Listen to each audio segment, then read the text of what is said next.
You still have time to get today's Delmarva Life Daily Deal. Today's deal, 50% off a shellac manicure from Impressions Hair and Nail Studio in Pittsville, Maryland.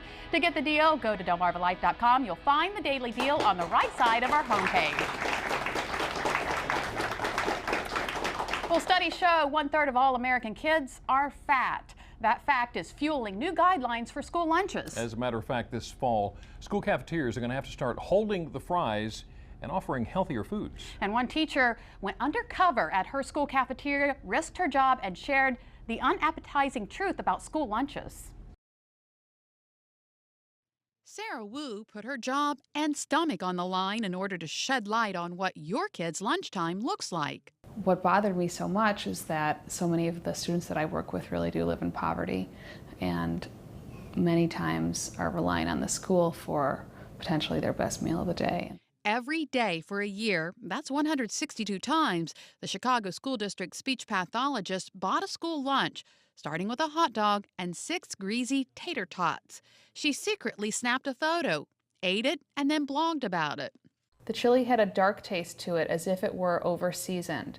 In the picture, it looks like poo. Allison Stark tries to feed her family the best possible food. She continues to follow Wu's blog. My son's obviously not eating school lunch now, but it's something that I have to worry about in the next, 5 years. But Sarah found meats were heavily processed and loaded with fillers. Some of the worst school lunches: canned peaches, chocolate milk, corn dogs, mac and cheese, mashed potatoes, nachos, sloppy joes, and tater tots. Wu says by the end of the year she felt exhausted and saw similar symptoms in the students. A lot of the older kids just throw away the whole lunch.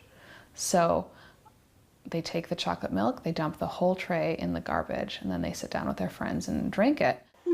Wu says parents can push for change by joining a school wellness committee or starting one.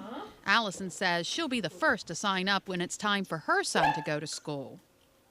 Now, schools will receive an additional 6 cents a meal to help them improve their menus. The new standards are expected to cost $3.2 billion over the next 5 years. Schools have 3 years to phase in the necessary changes. And by the way, Wu did decide to write a book about the surprise lunch experience, and she didn't lose her job like she thought she would, but she did decide to transfer to another school. That's some surprising findings there. Amazing. I didn't realize that canned peaches had so many calories and so much sugar. Things that you think are okay. Well, thanks for joining Delmarva Life this afternoon. Be sure to join us tomorrow. You know it's Friday, so you know that means another local band is going to be in the house. This time, it's the Steve Sherman Show. Eddie Sherman Show. There you go. I was close. And don't forget, you can also visit delmarvalife.com on your mobile device. Now, coming up next on WBOC, Dr. Oz, or switch to our sister station, Fox 21, for First at 5 for the latest news and weather.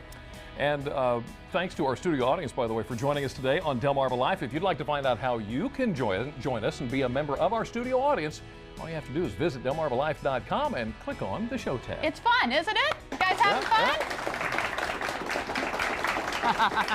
It really is. You want to come in and join us someday.